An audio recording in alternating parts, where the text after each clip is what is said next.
Good morning, everybody. You're very welcome to this week's episode of Inclusion Dialogue, a podcast where I have the absolute pleasure of talking to academics from around the world working in the area of inclusion, inclusive education, and inclusive pedagogy. This week, I am so delighted to have Elizabeth Walton on the podcast. Elizabeth, you're very welcome to Inclusion Dialogue. Thank you.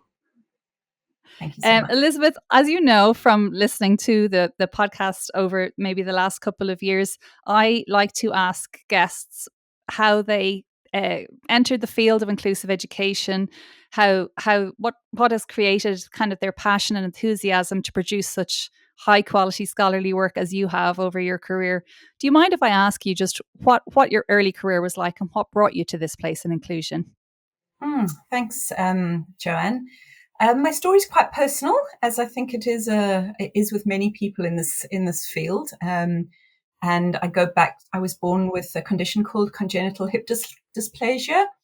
It was found too late. I spent probably, I think, most of my first year in hospital. My parents were initially told that I wouldn't walk and I would be lucky if I could sit.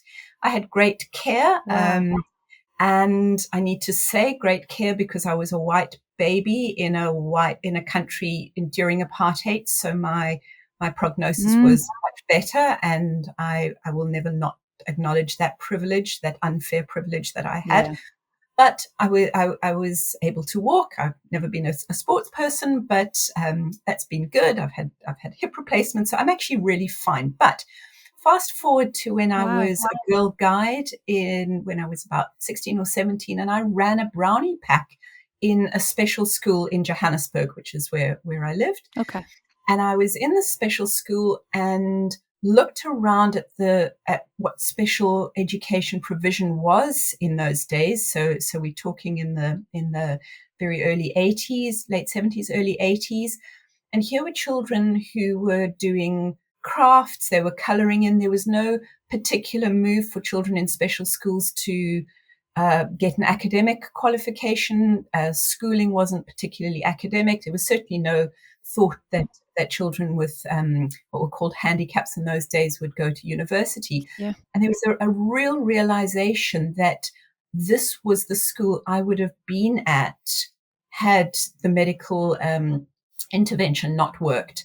And so I think that was a really early realization of the injustice of some forms of special education back in those days. So fast forward, I qualified as a teacher. I was an English and history teacher and entered into the schooling system. I had another really profound moment, which was linked to a training workshop event that I went to when I was in school leadership, and again in Johannesburg. And we were met by a group of teachers who were teaching in a Jewish school in Cape Town. And this was, again, one of these life-changing moments where this school, they were called the Herzliya schools, had said, we've made a decision that no Jewish child will be denied a Jewish education if that's what the parents want. End of story. Now, I'm going to set aside some of the kind of religious exclusive things that were going on there, but that was so mind-blowing that if you built a school with the assumption that children belong here, and if this is the school the parents want the child to be in, then it's our problem to make that happen. And so with that, I started postgraduate studies. I did special education management, inclusive education as a PhD, and moved out of school leadership eventually, having done quite a lot of work around building inclusive practices in the school that I was in, moved into teacher education in Johannesburg at Wits University, done some research around teacher education for inclusive education there. And then just over 6 years ago, moved across to the UK for another adventure. And so I'm currently at the University of Nottingham and continuing doing cool things around inclusive education. So that's my story. Brilliant. That's fascinating. And you've covered, that's so much going on there. I'm really fascinated about your your experiences as a girl guide, and that kind of dawning on you of, oh, hang on, this is where I would have been if my life circumstances had been different due to a whole other set of inequities in the system that existed when you were born. So I mean, really, if you think about the South African system at the time, and maybe if you could bring us up to speed with the South African system now, the special school system, it seems from talking with your colleague actually recently, Judith McKenzie, she was describing just the entrenchment of special schools within the system that exists at the moment. Can you flesh that out a little bit for our listeners? Yes, absolutely. So special education in South Africa during apartheid was primarily set up for white children, because Mm, of the system being so fragmented.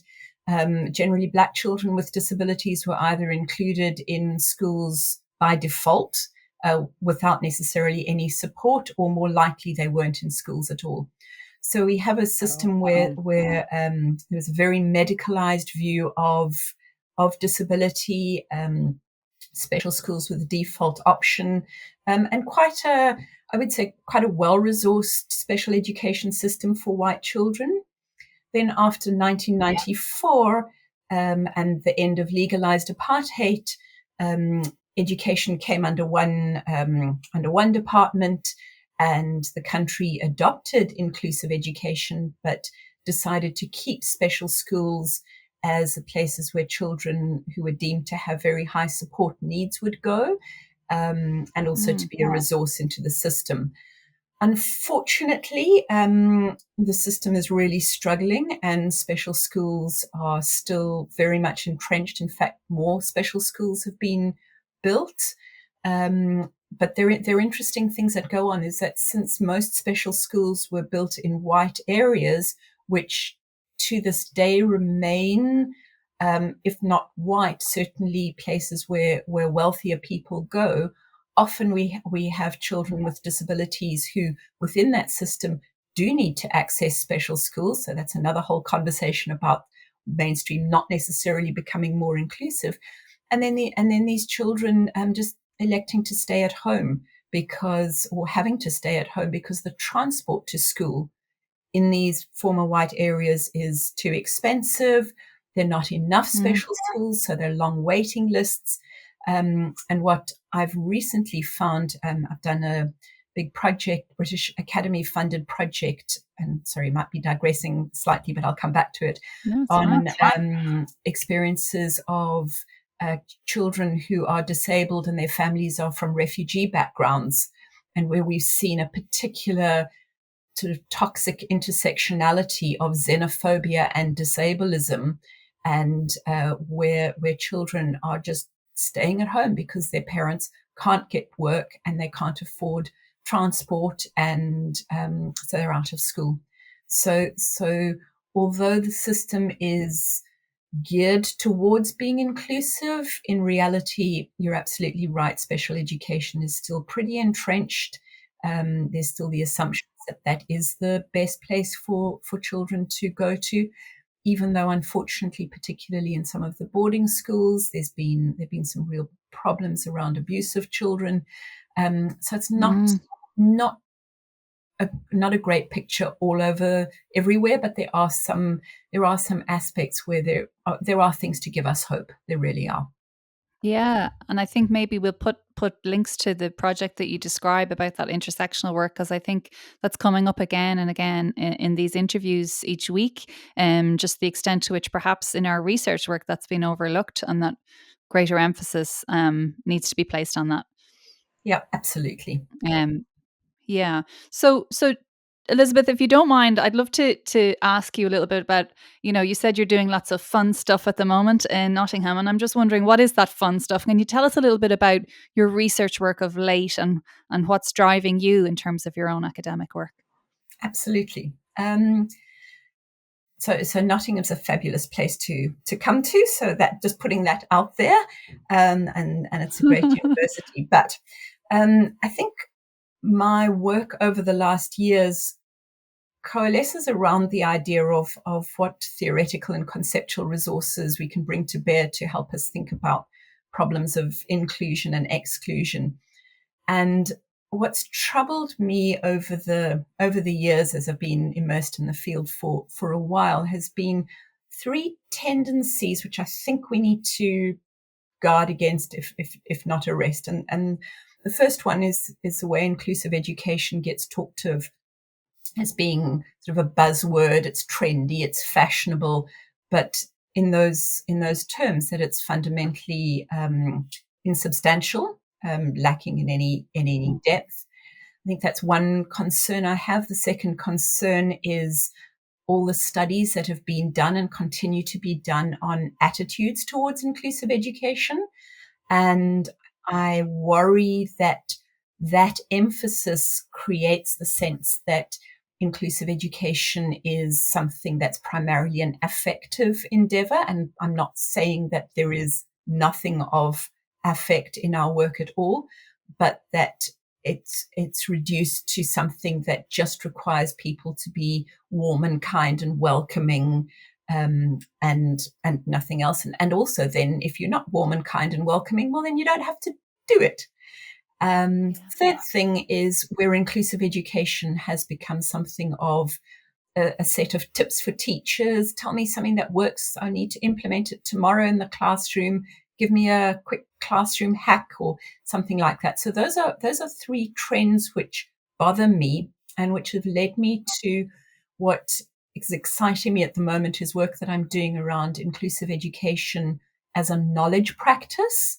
So to move away from it just being seen of as an ideology or even a field, but what does it mean if we think of inclusive education as being a knowledge practice, as something that has a knowledge base, and that knowledge base can be transmitted, it can be acquired, it can be examined, and it can be, it's not something that's applied to practice, but it's something that is integral to our practice, that there are people who've earned the right to direct others around the practice.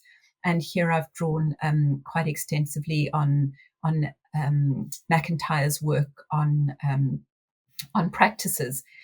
And the work that I've been doing is now saying, well, if inclusive education is a knowledge practice, then what is the knowledge that underpins the practice?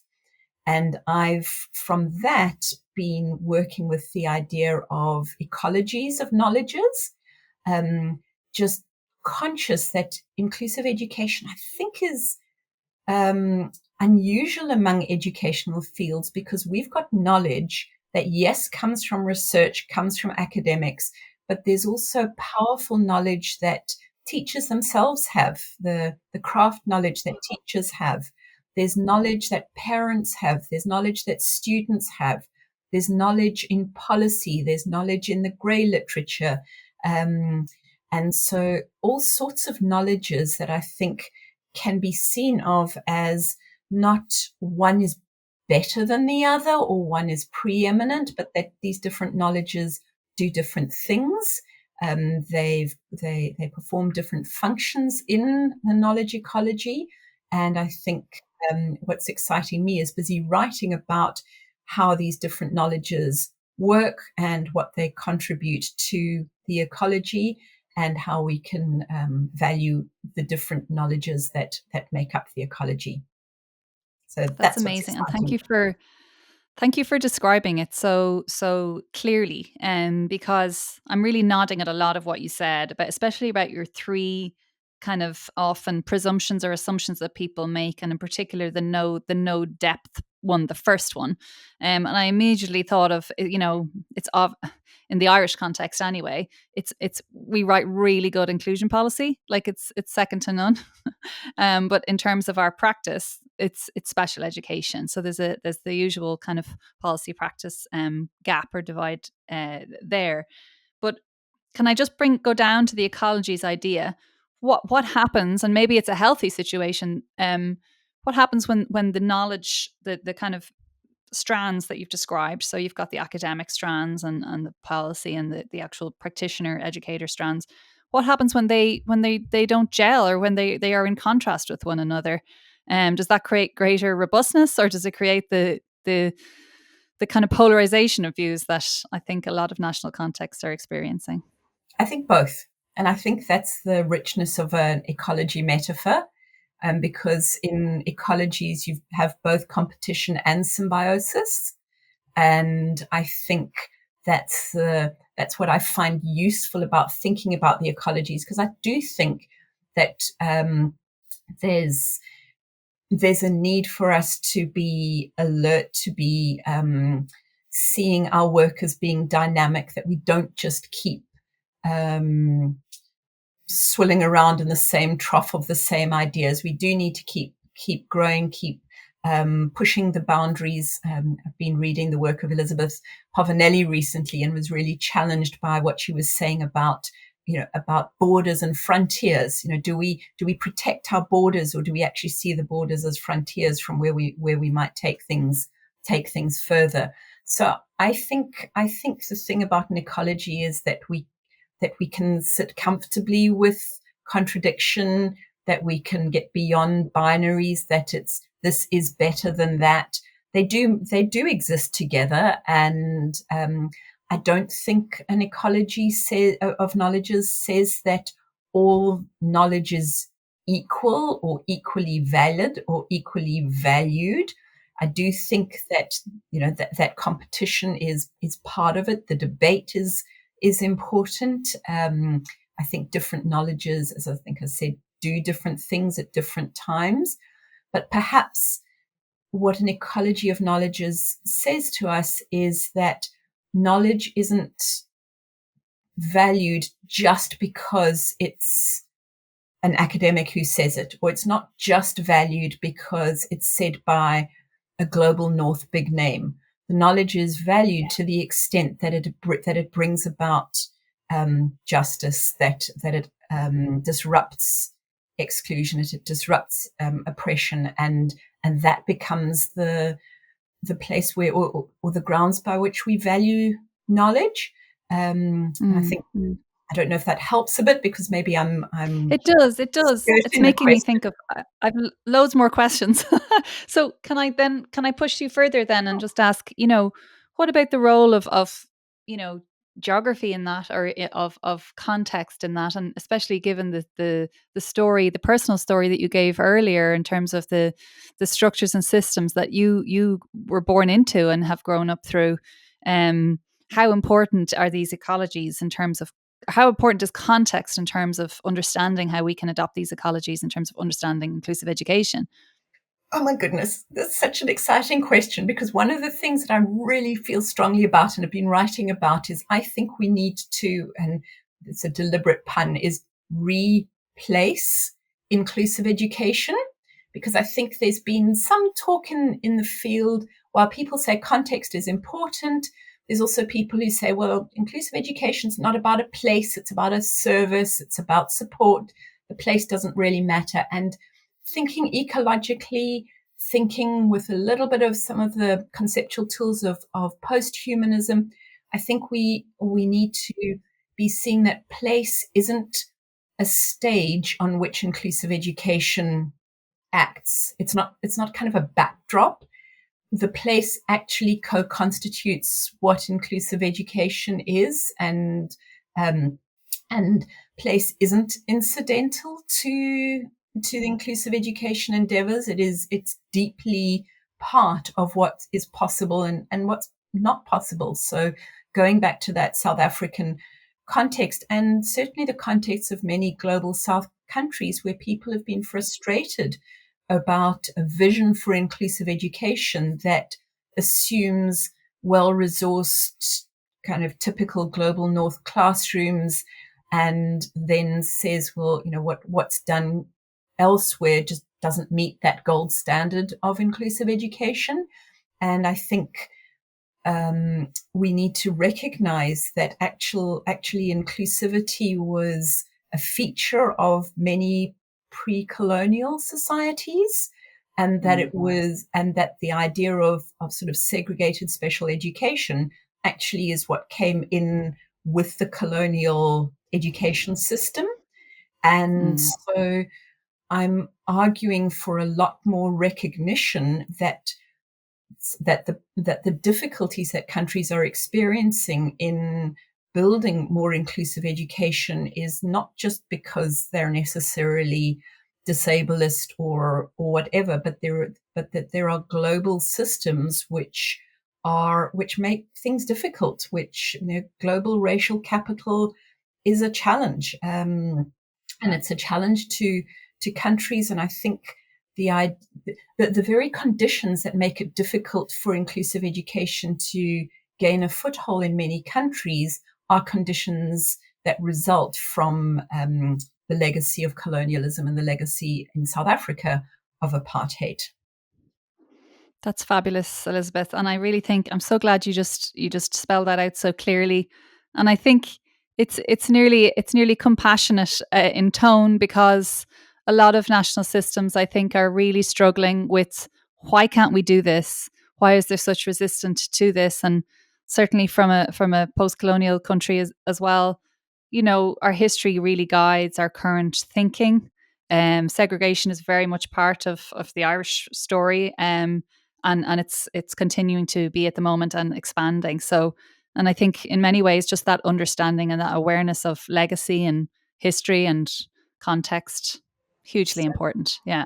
So perhaps Yeah. if I could mention something that came up again around this, the research around disabled refugees in Uganda, an excellent example of where a mum was talking about not being able to produce enough groundnuts to pay the money for the child's school fees, that she had a disabled child.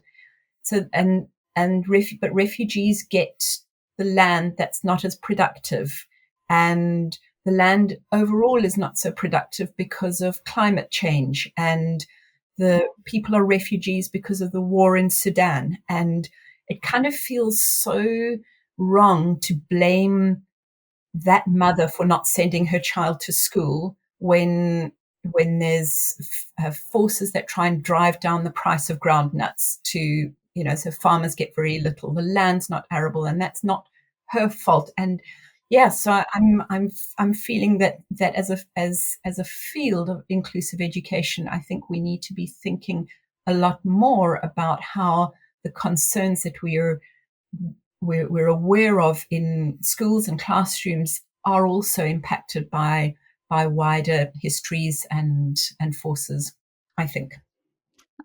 And current affairs, and as you mentioned, climate and racial issues as well. I mean, it's pretty big, but I'm struck a little bit, but just about how our universities are structured and compartmentalized, and our government departments similarly too, and how this kind of overlap between disciplines or even subdisciplines can be quite complex. We spoke here with Shukala Narayan last podcast series, and she talked about. It was lovely, actually. She talked about the role of what can disability studies, decades long developed field, and now we're trying to reinvent the wheel, and perhaps that disability studies can offer this kind of intersectional work. Does that resonate with you? Does that fit with your I suppose your ecology's idea? I'd say it certainly does it?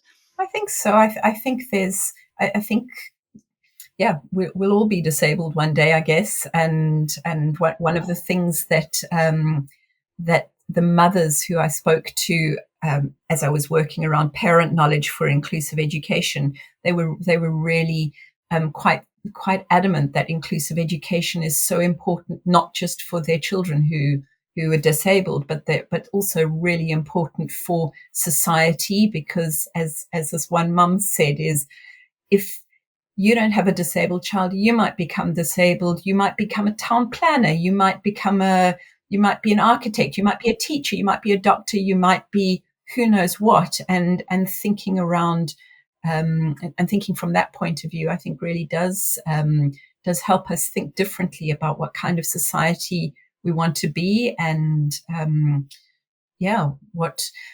who we think is important and who we think is worth supporting, and not terribly optimistic about the world at the moment in a kind of winner takes all, survival of the fittest approach. And I think there's something much kinder that we could strive for if inclusive education really takes hold. Yeah. I'd like to pick up something you mentioned. It was in relation to your own kind of personal biography, but you mentioned your role and your work in leadership and school leadership. And we've talked about leadership quite a bit on this podcast and about its influence on, um, the extent to which inclusive education is possible in a school setting or in an organization or whatever, wherever the leader exists. Can you talk a little bit about inclusive leadership and maybe that as an area of research or as a discipline? I certainly am was very conscious of the role, the influence that a leader has in schools to push things towards being inclusive or not. I do think that sometimes we can overemphasize the individual when in fact there's often a lot more going on in schools and pressures on schools around leadership. A student of mine did some really interesting work where he was looking at what schools are oriented to do. He was doing cultural historical activity theory and what's the object of activity in a school. And some schools are set up simply to get the best results at all costs. And it's really difficult to be a leader trying to shift a school's object of activity. And so I do think leaders are hugely important. I valued the opportunity I had to bring in some policies, to bring in some things that I hope did shift things towards greater inclusivity.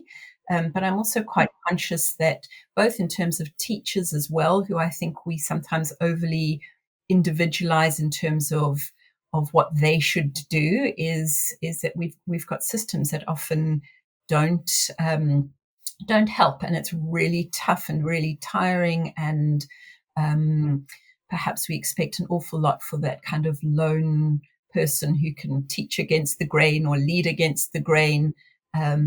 When and then easy to blame the individual when things don't go so well. So I do think leadership is an important area of research, but I think it's part of the wider systems that need shifting towards becoming more inclusive.